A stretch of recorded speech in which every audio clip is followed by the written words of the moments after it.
Hello, I'm Maya, you are you, and this is by all means necessary.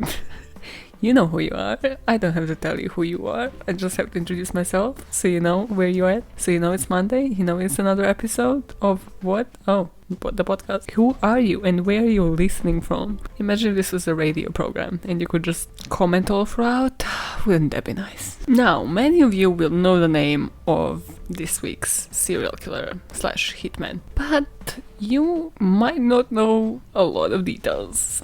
Especially if you're the person that focuses on like serial killers that kind of use, their own charm, etc. Or like have something like really weird they do. Like they keep vaginas in their drawers or, they wear female skin.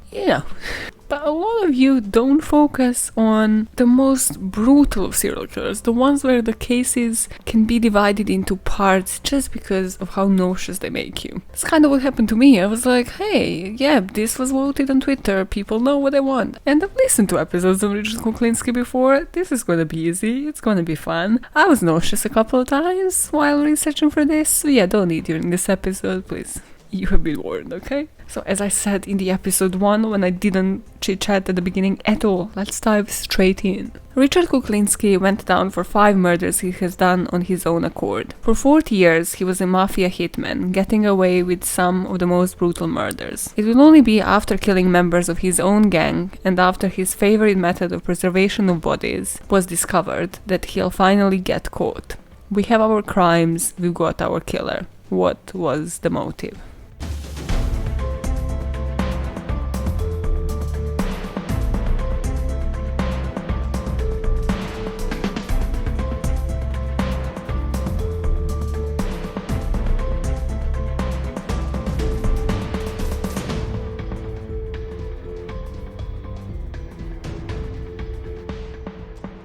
This is kind of like the longest discovery chapter in the script that I have written so far, just because there was like a build-up and the police force doing proper investigation for about 18 months. They were doing the operation on him because, again, with serial killers where they lack evidence, they kind of obviously need to catch them on something and then make it stick in court to ensure that they are actually charged and spend some time in prison. Otherwise, it's all fucked and somebody can walk. For Richard, walking meant killing. So we are rolling all the way forward to Richard Kuklinski working for the mafia, working for the mafia boss, the Mayo. And obviously, once you work for that many years, kill that many people, you're kind of like roughened up. You don't think about killing or think that you will get caught. So he kind of dropped his guard after decades of killing. As he was collecting a debt for one of the people that owed the Mayo, George Malaban, George actually made a really grave mistake of taking Rich that he would not touch him because George knew where Richard lived. Again, you don't mess with somebody you know kills for a living. Yeah,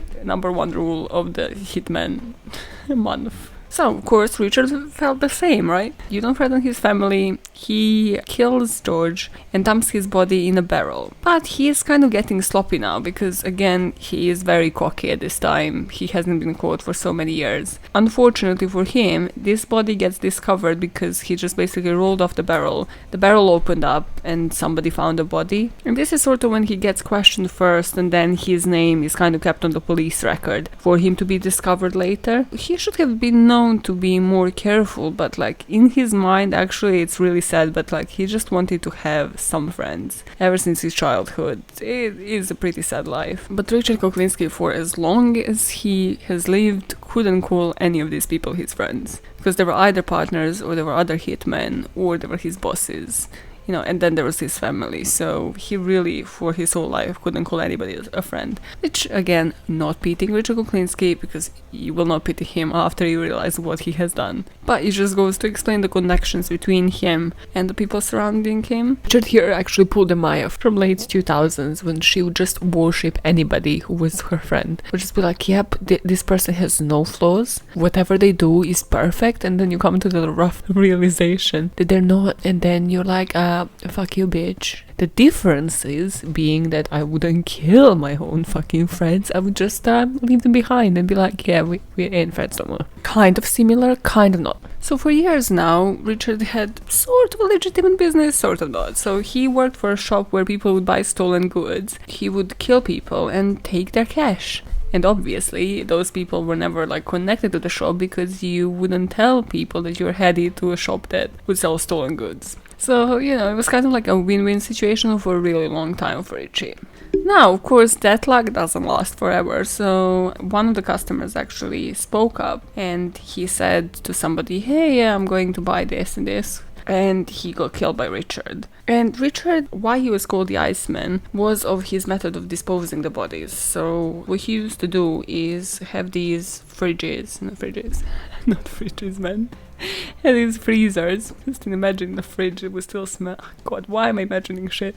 So have these freezers where he would place the bodies of people that he wouldn't want to be discovered straight away. So basically he'd freeze the body and then dispose of it a few months or a few years later, and that would basically disguise the actual time of death. So the police would find the body and be like, yep, he's just been killed, last night. So, it kind of guaranteed him the ultimate alibi. And now this time the word actually spread because he told a shop owner who then told somebody else in the argument, and then the word spread. So it ended up being that in a break-in arrest, one of his gang members just spoke up and said, the last place that this guy went was Richie's shop. And throughout all of this time, Richard was actually smart enough to know how his life is going to end. He knew eventually he will either die or be incarcerated. So he just didn't actually want to get arrested in front of his family and bring them shame, which is one really weird aspect to this serial killer life. Why do you keep doing what you're doing if you don't want the family to feel ashamed? There's going to be a lot of what I call, how do you just continue living your normal life in this story? And this is one of those moments where I'm I just don't understand with what Richard has done. Your main worry is bringing the shame to your family, but then you're living the life of shame. It's just the logic of serial killers, okay? So now people are mentioning his name already twice. So he's been connected to the barrel guy, then somebody has kind of spoken up about his fridge preservation, but the police still doesn't have anything to really tie him. They don't have the body, they don't know where he's keeping this freezer. Did I say fridge again? Lol. But they kind of are familiar with the name now enough to start the investigation. Now, Richard's favorite method of killing, after he met a cyanide supplier, he was called Mr. Softy because he owned an ice cream truck. I mean, out of every fake profession, why would you choose the most innocent one? It begs to think, right, that all of the ice cream trucks have some creepy shit on the side, they have pots of cyanide. What do you store in all of those compartments, where you store ice cream? Also, how do you not accidentally fuck something up and sprinkle some ice cream? Sprinkle some cyanide onto a goddamn ice cream and just poison a bunch of kids, or do something dumb like this. It's a fucking liability.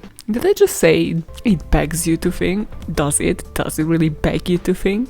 Don't you just love that expression? It just makes it sound like you're so much more religious than you actually are. Now he is again becoming cockier and he's killing people that can speak up against him. So he kills one cyanide supplier. And now is when another precinct officer actually interviews him, and he again gets away with it because they don't have enough to charge him on it. So this is when he actually gets paranoid many times in his life. But now he's starting to get paranoid of the people around him. So of his hitman buddies. Because he's suddenly, how are people connecting the dots? Why have I been questioned this many times? In the short span of months. But he's not the only one connecting the dots, because the police is finally on his trail too as well, right? When somebody mentions the name Richard in the connection to a couple of murders at the same time, you kind of have your flags up. You're yeah, it's probably the same person. It's the same place. It's a small town. Who is this guy? Also, they're on to his MO, so modus operandi, that he freezes bodies and the cyanide use. So, which one are they going to exploit later? One of his hitman mates, Danny, actually feared for his life, so he told his wife that he fears of Ridge, and the wife went to the police. Which is, by the way, what you do. You always need to do this. Tell somebody the where, the when, the why, the how, okay? Just at least where and when, okay? So that they can find you. Doesn't matter if you go on a random Tinder date, hopefully not right now during this corona time, but hey, just tell somebody, listen, it's an unknown situation, this is where I'm at, not even like roughly, no, this is the fucking location, okay? Check in with me in an hour, okay? Don't just leave anybody just being like, hey, so this is happening. Because it's the most frustrating thing in all of these crime cases. If you just like tell somebody like, oh, I'll tell you about it later. No, tell them, give them all the details now, and then you tell them the fucking story later, okay? And tell them to check in with you so that you are able to tell them that story later. So this is when he moves his closest partners, which were Danny and Gary, to a motel because he's spooked, and he's like, no, you stay here. It was kind of like Christmas time as well. So it's like, no, you stay here over this time so that they can't actually turn against him or speak to the police. And because they can't actually exit this hotel, like on Christmas Day, he brings hamburgers to them. It's like, yeah, hey, look at this, us having a nice feast, you know, as buddies. And while eating those hamburgers, so just as Gary is chewing this burger, Richard actually just whispers to him the lyrics to Breathe on Me by Britney Spears. Nope, he doesn't. That would be a really sick story though. But that definitely does not happen. Also, it's highly inappropriate considering what actually happens. I saw the joke opportunity, had to be done. All hail our warrior Britney, okay? Gary starts convulsing. He actually can't breathe. He's like choking for his life, and he just drops dead. So as Richard poisoned him, Danny was unaware of this, but he was now an accomplice to murder basically. So they just left Gary underneath a motel bed, and actually there's a fact that 12 people slept on top of it, so like slept on that bed before the body was found. Like, did nobody clean the rooms back in the 70s? Like, did nobody just actually look under the bed, or like, I don't know, place their suitcases underneath the bed? Like, what are we on about? But now, of course, paranoia doesn't stop kicking in because he left another person alive, so how can he trust Danny now? And as you remember, before this whole motel thing, like, Danny's wife went to the police, and the police actually finally starts connecting the dots, because they don't have his full name, but they always have the name Rich or Richard. So they're like, okay, so there's somebody named Richard that the guy went to the spares stolen goods shop. Then now this guy is again appearing in this case. Then one of his mates is missing. It's like, so Detective Kane connects the dots, again, cool name of the detective, on who Big Rich is, and they basically look for the records in every time they have interrogated him, and every time, yeah, Big Rich comes as a name. So they connect the dots, they know it's Richard Kuklinski. So they look at who else was in that gang, and there was a guy named Percy who was already in jail. Percy decides to take a deal and actually give them as much information as possible. However, Percy was in jail for years. This guy's out now. They still don't have any like conclusive evidence to actually get him. In the meantime, Richard kills Danny, so another loose string is just eliminated from his life. And because paranoia is just like chuku chuku chuku chuku, like a little hamster wheel in his head, he decides he needs to get rid of the freezer guy, whose name was Louis Musguy. Yeah, remember the guy that went into his shop and then he just froze him? Now the coroner, when they actually discovered this guy, again, he made it like really easy for the body to be discovered. So, the coroner actually finds that it's a bit too perfect, and because they discovered him so early, like his organs were still frozen, they know that he didn't drop just now, because how would your organs be frozen in the middle of the outside world, right? Coroners, right? Morticians, this is how it works, right? But also then what makes me think, like, okay, somebody email me on this, right? Because if he got away with this before, did he always then just leave them for a substantial amount of time in the outside world for their organs and insides to defrost? Or like, was this like an actually efficient method of killing then? Or was somebody just not checking whether the organs were frozen? Tell me, let me know. So now Detective Kane is on his case, basically. He's like, this guy, I just know, you know, I have a hunch. This guy's involved into the freezer killing. This is his MO. And he just like starts questioning him at random. And now Richard, of course, because we know that he doesn't want to be arrested at home. He doesn't want to bring shame to his family. This is kind of like messing up with his life. So his paranoia is like chuku chuku chuku kicking in. He says like Richard wanted to kill Detective Kane because again, Richard's like first point of call is always to kill a person. Like there's no second of actually thinking about it. Be like, okay, what would be a reasonable thing to do? It's like when you wake up and you're like, okay, this is my routine. I meditate, then I go log on to work. Or you're like, I'm stressed. What do? I go for a walk. That's Richard. Like I'm stressed. What do? I get rid of another person. Like there's no like doubt in his mind. It's just like, yep, on the go decision. So they find another loose end, which was one of his cyanide suppliers named Phil. Small interlude. I actually wanted to have a corner on cyanide, but then I went on to researching it. It was super boring. Chemistry was never my strong suit. So I was like, oh yeah, let me have a corner where I explain to people the effects of it and how you can prevent it and all that. And well, if it's digested, you're just dead, basically. Can somebody correct me on that? That's sort of my conclusions of it. But Cyanide and Happiness, the YouTube channel, or probably series somewhere as well. I just went down the freaking rabbit hole of just watching that for an hour during researching this. So yeah, highly recommend that.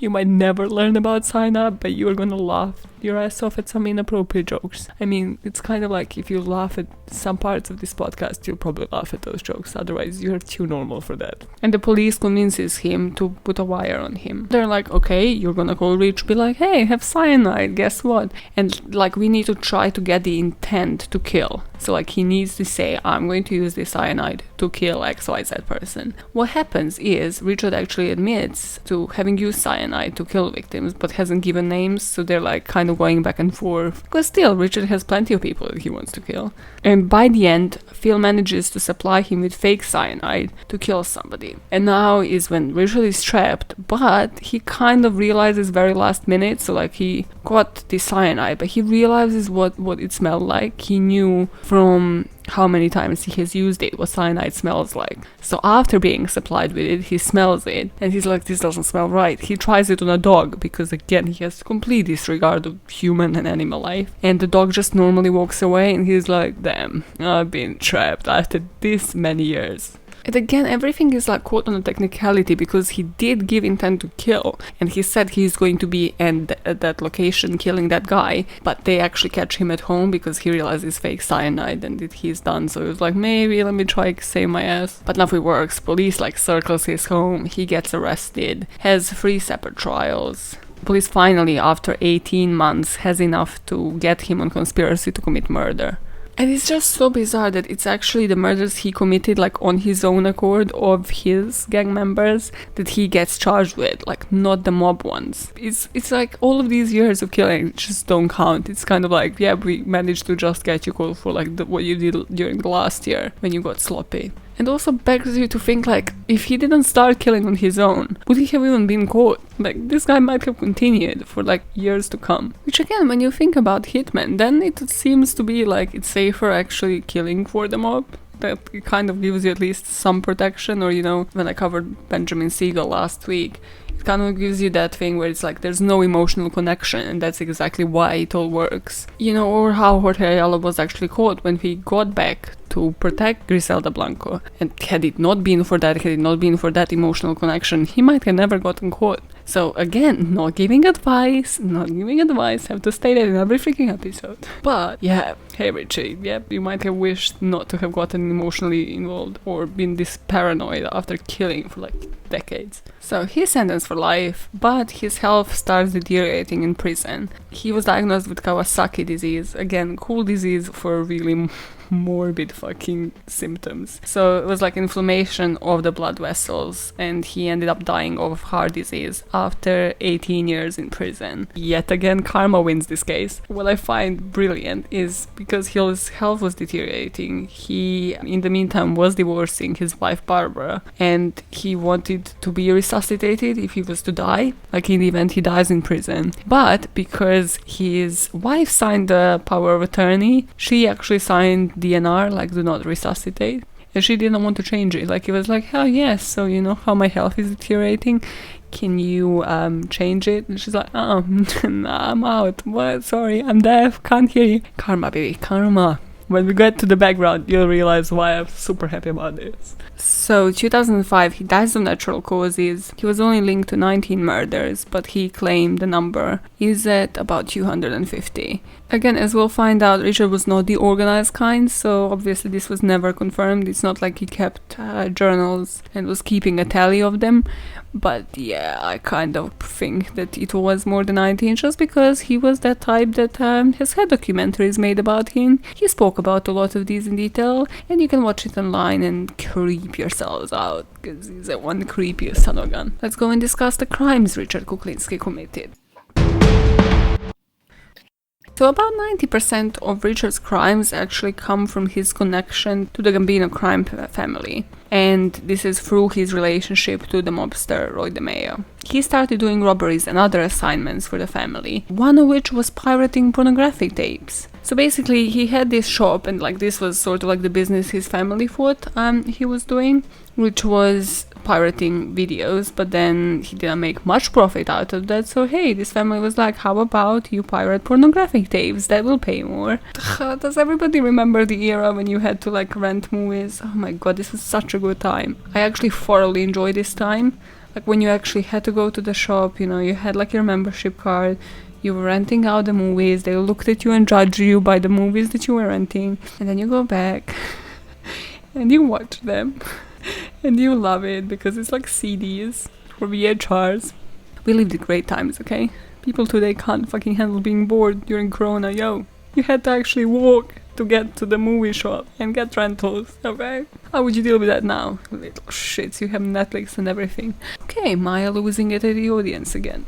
But I will never forget, like, I used to do the same with books. So, like, to just borrow them from the local library. And then one time I didn't return them for like a year. Because genius got attached to the books, okay? And then I walked in, and obviously the subtlety is always my best strength, yeah? I walked into the library, I was like, yeah, no, I'm gonna play this cool. Just come in, like, maybe pay the fine, but let's try to not pay the fine. Maya's way of not paying the fine was to comment how the place has changed. I was like, oh my god, you guys have renovated! And they're like, yeah, 9 months ago. I'm like, I love it. I love the walls. I love everything, okay? Like, oh, look at this. How much more effective is this? And the woman actually didn't even charge me the fine. She was so entertained. You see, this is one way.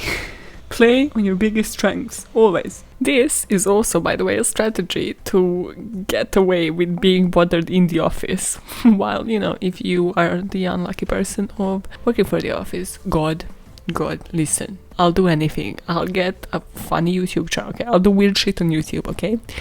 I just never want to go back to working for the office. Please, okay? This episode is way too religious. I'm not this religious, okay? Point of the story. So I would just be in the office constantly, like, complimenting people, like, oh my days, oh look at you. Oh, look at you. You had a haircut. You washed your hair. Anything I can grip on. Like, that's a dress. Where did you get that dress? I don't care. I never, like, wear dresses. I'm a fucking tomboy. Don't give a fuck.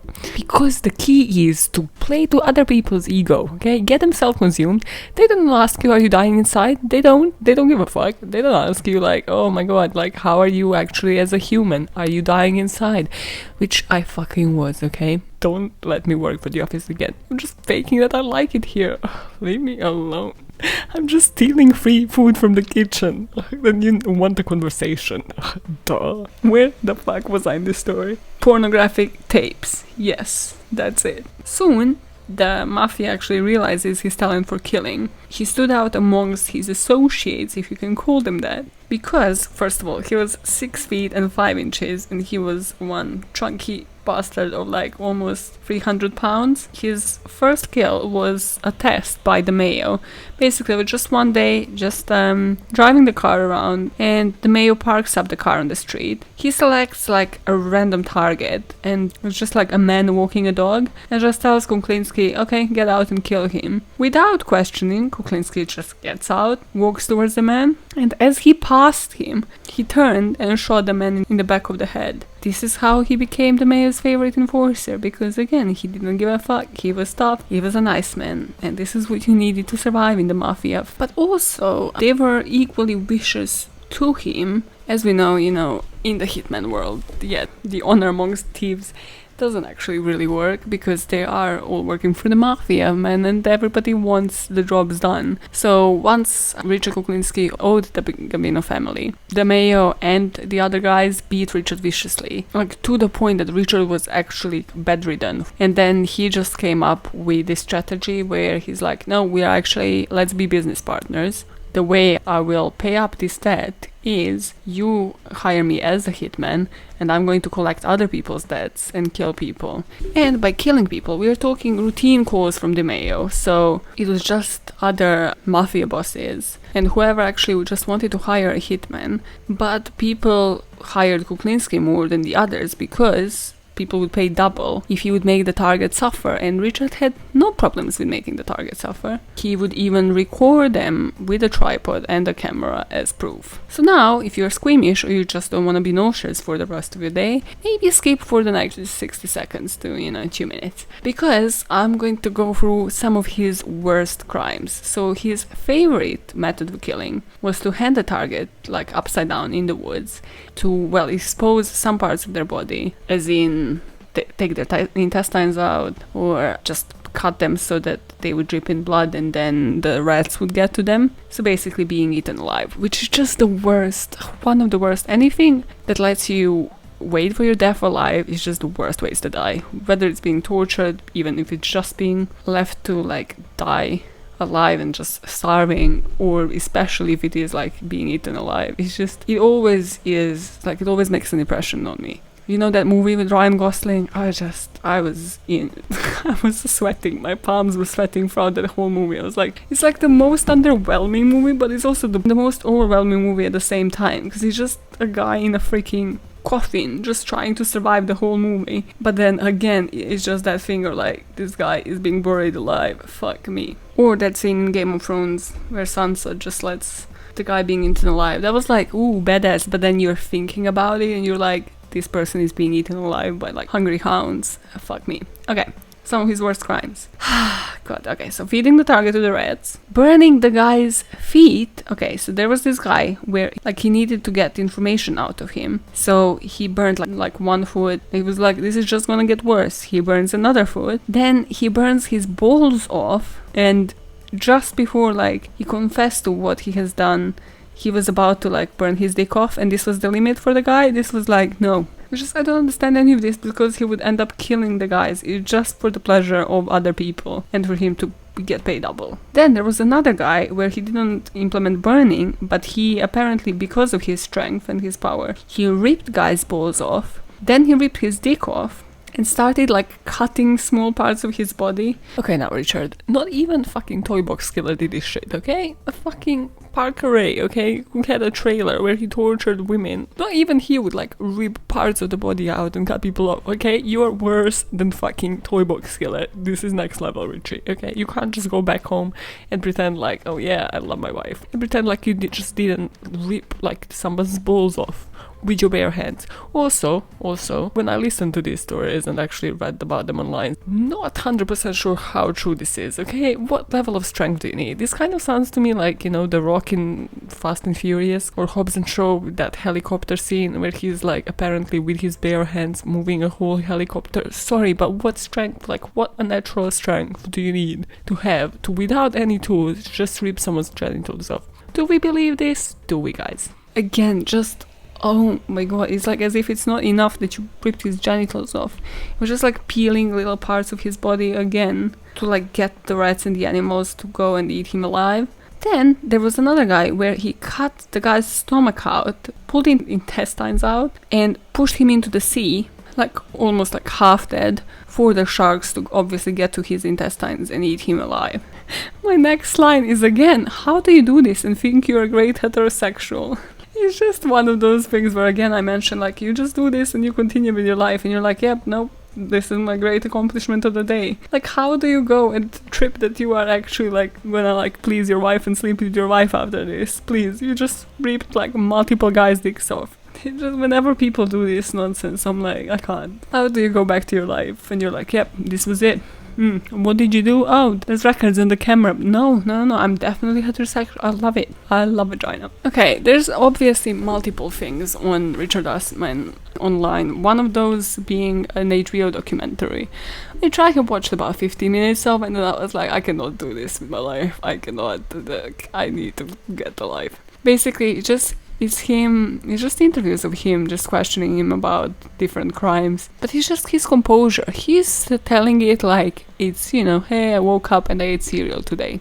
That's it. That's his indifference towards it. Not just indifference, but he has multiple times where he just chuckles. He just has this like smirk and smile, and he just chuckles, like probably thinking about what he has done and bringing him such a great memory. One moment in particular when I was like, oh my god, because he says he wasn't sticking around to watch them die. They basically asked him something like, oh, how long would it take you basically to get them to the point of death? And he's just like, wasn't sticking around to watch them die. And that just goes back to like serious retelling of the story, like nothing happened.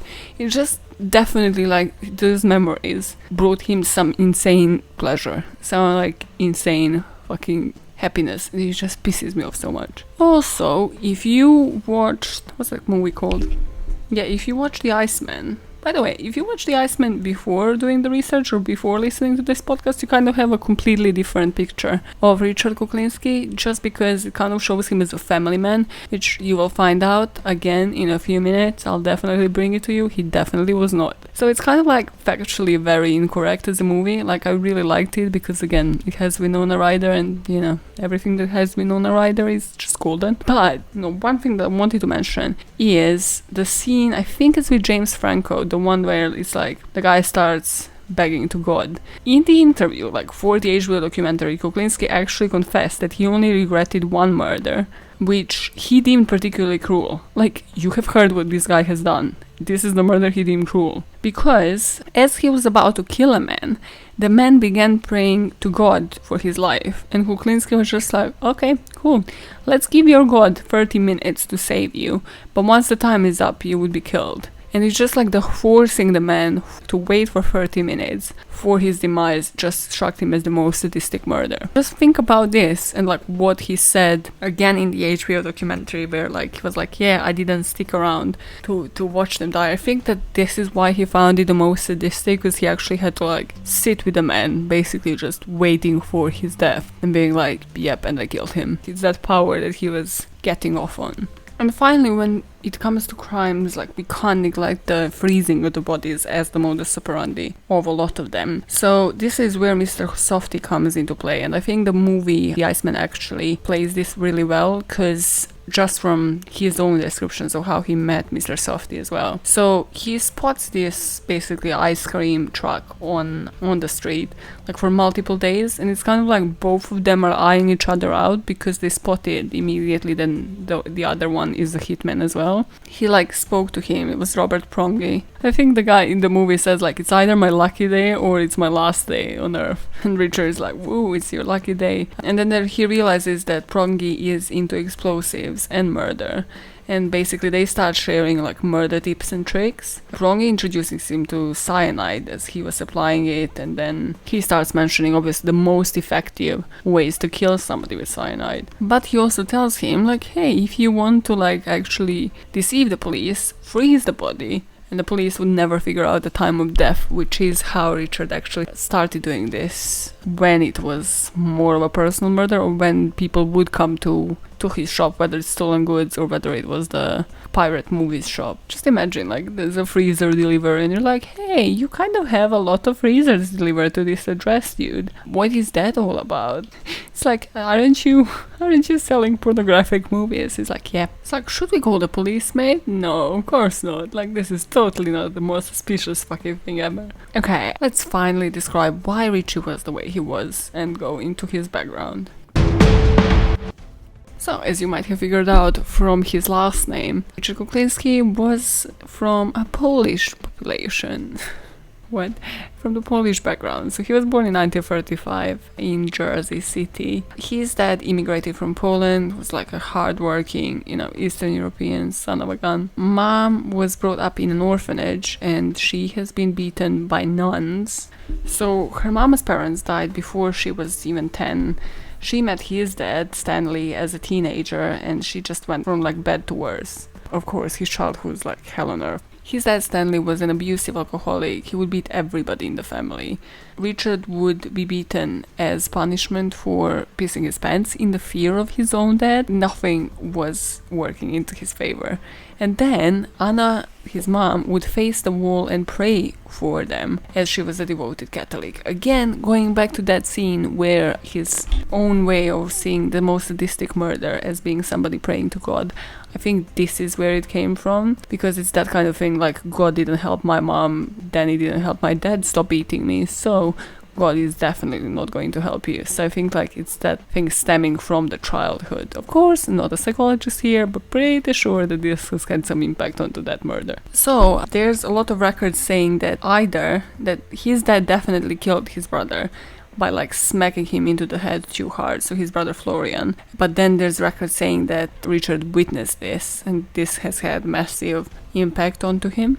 Not just because he witnessed the murder, but now he knew that he will receive twice the amount of beatings that he did before. Not just this, but like they also sent Richard to a Catholic school where he would get beatings from the nuns because he was dyslexic. So he would be using like his finger to help him in reading. So they would like beat his fucking fingers and knuckles. Also there he was teased by bullies, so he had no friends from the early age, as I mentioned. This is when he started displaying usually the normal common McDonald triad, common within serial killers. So his favorite hobby started being torturing animals. What a lovely human being. Just next line again, trigger warning, trigger warning. He would incinerate a cat and watch it burn. Also, he would set a dog on fire. It's again, he just did not care what pet it was. So we have pissing his pants, we have arson, and we have like torturing animals. Full concept. Everything building up Richie into a perfect serial killer. I put it's never a phase, because it never is, okay? It's never just a phase that they grow out of. People, did we not learn anything? So he wouldn't get any pleasure out of it. He was just actually curious to see how it will make him feel, or to see if he can find out what was wrong with him. Now, Stanley abandons his family, which might have been a good thing if, like, Richard was like a baby, right? But no, Stanley abandons his family once the damage is fucking done. So Richard actually resorts to stealing to support the family. And he takes to true crime magazines as he was interested in the New Jersey's underworld. So now, as we know, this is when these interests develop, and it's for you to decide what you do with it. You see, you can be like me when I was 14. Oh, this is fascinating, but in a really creepy way. Or you can be like, oh, let's discover more about this and see how I can use it to murder people myself. So when he was 13 is also when he was beaten, like the bullying finally escalated, and he was beaten by the neighborhood gang that was led by this guy Charlie. So he was beaten that badly that he was actually bedridden for weeks, and he knew not to report it to the police. So what he does is, once he can get out of the bed, he stalks this main boy's routine. So he just stalks Charlie, figures out his routine, and then strikes him with a wooden pole. But like, he was in a proper frenzy where he like beat him that hard, and he was just like, okay, cool, now I'm done. And he realizes Charlie doesn't have a pulse anymore. Richard's quote about this crime is, quote, "It was then I learned it was better to give than to receive," end quote. Again, proud heterosexual Richard fucking Kuklinski, okay? See, you wish he applied this to like sexual pleasure with other people. No, he applied it to fucking beating the shit out of his wife and everybody else. Dickhead. Now, so he drops out of school pretty early, as usual, you know, finally drops out of school, as I had said in one of the episodes, like, oh, he was 14, he was done with it. This actually reminds me, I have one cousin, this borderline criminal. Listen, it's not a proud moment in my family, but basically we were having, I think it was like Christmas, lunch or something. This guy was like, well, what do I need from school? Like, he's like, literally was 11. He's like, I learned how to write, I learned how to like write and read, what else do I need? And we were all like, oh my god, this is not gonna end up well. Literally, this kid does not want to pass grades, he does not want to stay in school. Yeah, not to mention he is still in school, but yeah, he probably won't want to go to high school. Anyways, that was just the most bizarre moment. So like, yeah, this is why I'm always like, finally, they dropped out of school, man. This is the best decision they could have made, right? No. Now is when he has his own gang called Coming Up Roses, because whoever messed with them ended up fertilizing flowers. Still, could you not have thought about a more badass name? No. And there was this Italian mafia member, the Calvo, who would employ them for petty crimes even though they weren't Italian. But now another mafia boss told him that he can't control his friends, as they messed up like some gambling card game for the mafia bosses. So Richard has to kill his friends as they try to kill these mafia bosses. So now he is out of work and he is out of friends. What does he do? Healthy habits, yeah, routine, page 1, nope. He starts drinking and gambling. And this is when he can't control his anger anymore, and he is unleashing it onto no one else but homeless people. Because he learned that as it's a homeless person, nobody knows them, nobody cares about them, like nobody will go looking for them. So it was the fact that it was homeless people, but also the precincts at that time didn't communicate, which is why it took them so long to catch this guy in the first place.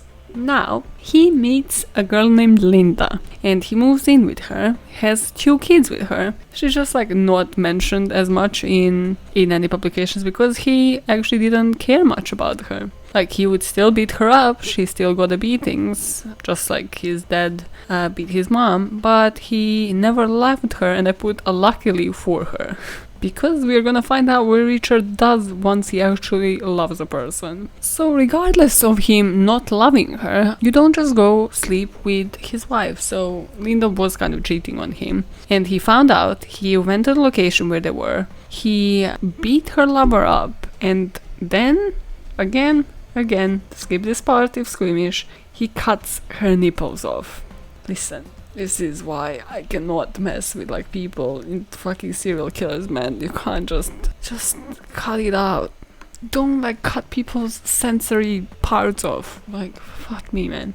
This is when we completely lose touch of what happened to Linda. Like, she was still alive, he didn't kill her, etc. But we just completely, forget that Linda and his other kids exist. This is when he finds a job in a trucking company. He meets 18-year-old Barbara. And was, a complete romantic, picking her up, trying to court her, trying to get her to get out with him. But when she's like, I'm not feeling this guy, like she tells him she needs a break from him. What he does is he pulls up a knife, stabs her in the back, like without her even feeling the stab, and he just tells her that she is his property. Like, he threatens to kill her whole family if she speaks up, and he's like, no, you're basically gonna be my wife if you want it or not. So this is the part that is really misrepresented in the movie, as I mentioned, because in the movie it shows like, oh, he's a lovely family man, loves his wife and kids. Nope, he was a fucking asshole who was beating this woman up. This is also every paranoid person's nightmare, okay? / my own nightmare.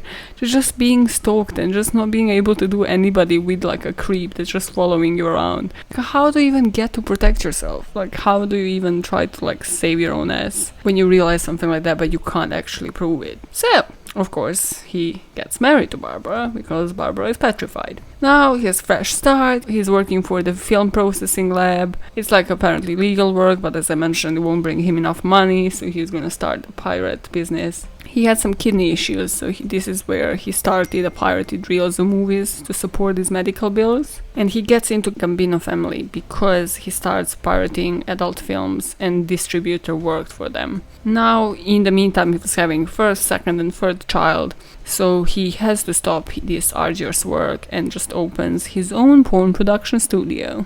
So we have, as his wife says, we have a good Richie and a bad Richie. So we have a guy who is like famous for his barbecues, woo, neighbor man, like family man, has his 3 kids, loving life and beating his wife, but yeah. And then we have like a bad Richie who's like immediately leaves his household, sells pornography and then starts killing people. Also, we have the quote from Barbara that she never actually knew what he was doing because she just wanted to prevent herself from getting any more beatings, so she never asked questions. You just imagine living again in a household like that. It's just what I mentioned last week, never fucking ignore a domestic fight if you hear one. Let's try to save somebody from like living in hell. Yeah, just imagine you have to go back to a house and not being able to like ask somebody where they have been or what they're doing because it will cause a beating, yeah? yeah, let's think happy thoughts, okay? Just to end this background thing, he had a favorite child because, of course he did. Like, healthy family relationships, Richard knew how to do it. His child Merrick was his favorite because basically this kid had like some health problems when they were a child, so Richard would bring them to the hospital, like bring in their bedside, and he was just caught speaking to a toddler and saying that if he was to kill his whole family and his wife, he'd need to kill them all, but Merrick would be the hardest to kill. Just imagine passing by as like a nurse and just listening to this conversation, be like, that sounds great, confession, let's record this. Imagine just preventing this thing from the get-go. But no, he goes on to fucking hang people from the trees and let rats eat them. So great. Of course, to end this, because Richard loved to talk, I compiled some of his most famous quotes together. So let's dive into that. Okay, quotes. Let's go. My friend, there's more than one way to do it. There's more than one way to skin something. Yeah, that's just the beginning. That's just diving in. Next quote. Assassin, it sounds so exotic, the hitman replied with a hint of amusement and a small smile. That's from the HBO documentaries, that smirk that he had. Then his face turned serious. You see, this is what I'm on about. Because he just goes from like one extreme to the next. Creep. Quote, I was just a murderer. Okay. Third quote. I've never felt sorry for anything I've done, other than hurting my family. I do want my family to forgive me. Last one.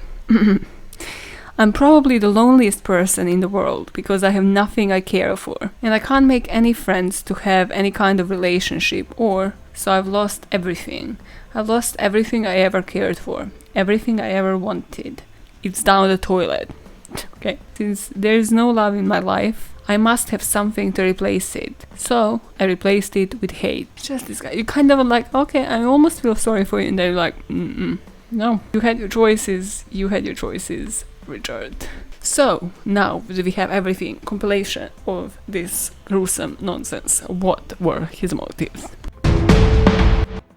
Fight me on this, you know where to find me on this, but as a primary motive, I put hatred towards his dad. We have seen it so many times, so it's like that nurture, that bringing up, and childhood, but most of it, what spurred it, was hatred towards his dad. Because he wouldn't kill women, he wouldn't kill children, like he would beat up women. So that's again what he has picked up from his dad, but he couldn't kill that in like himself, so he was killing it in other people, okay? Are there words to describe this, like proper words in psychology? Probably. Now, people that actually interviewed him, like the doctors and psychologists that interviewed him, said that he inherited antisocial personality disorder from his parents, and the abuse he claims to have suffered from his father reinforced violence, activities requiring a lack of conscience and a lack of love. This also stated that Kuklinski suffered from paranoid personality disorder, which caused him to kill people for minor slights and criticisms, often long after they occurred. So it's that thing where it's like, you sit on it, you stir it in your mind, you're like, yep, I will get back to you. This will get back to you, yeah? That was, as we have seen, his MO. Again, it stemmed from the fact that he never could actually kill his dad. He never had that revenge that he probably desperately wanted. But also, I think like why he kept beating women is again because he saw that his mom has never done anything to like actually escape his dad. So like women probably deserve it, because if they actually managed to do something, you know, I wouldn't have had that shitty childhood in the first place. Right? I'm just speculating here. And then I put again, it was that plus the mixture of like secondary motive, which is that he was a sociopath. Because of what he alluded to with that God scene, and also how like he saw his mom during the childhood, so I think that was the trigger, which then ended in protecting women and kids. So that's why I don't think he was a psychopath as such. Because, as we know, the most important causes of sociopathy, in contrast with psychopathy, lie in physical or emotional abuse or severe trauma experienced during childhood. So, to put it simplistically, psychopaths are born and sociopaths are made. And I think that's a crucial difference here, that Richard Kuklinski was made to be who he was. That's the case. Let me know, email me, hit me up on Twitter, what you think. Do you agree with me? Did you disagree? Did you just love this mess of a case? And we move on. We move on with our life. We delete it from our brain. Sources for this podcast have been Kingpins by Parcast, Timesuck with Dan Cummins. I love Dan Cummins, man. He's like the most intense human ever. Quote Catalog, which is where I got all the lovely quotes. All That's Interesting, which you know how much I love this website in terms of research. And finally, of course, the best of all, Wikipedia.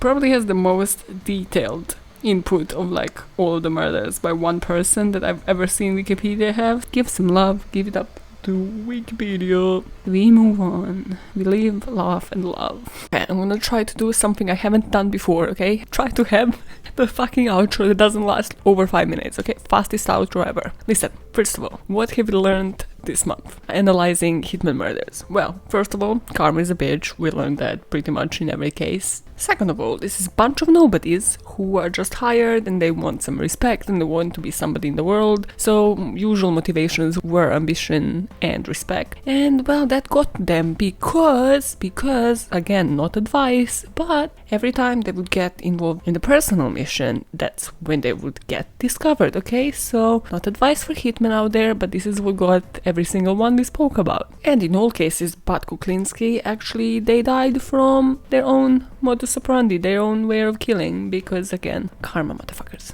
Richard just died of heart failure because he was borderline obese. It's just such a painful thing. Like, no, you get to serve a fucking life sentence where other people are gonna mock you and torture you and, like, fucking put some fear into you because you're a fucking monster who pretended to be, like, oh, cool, heterosexual every time. Okay, short and snappy, Maya, short and snappy.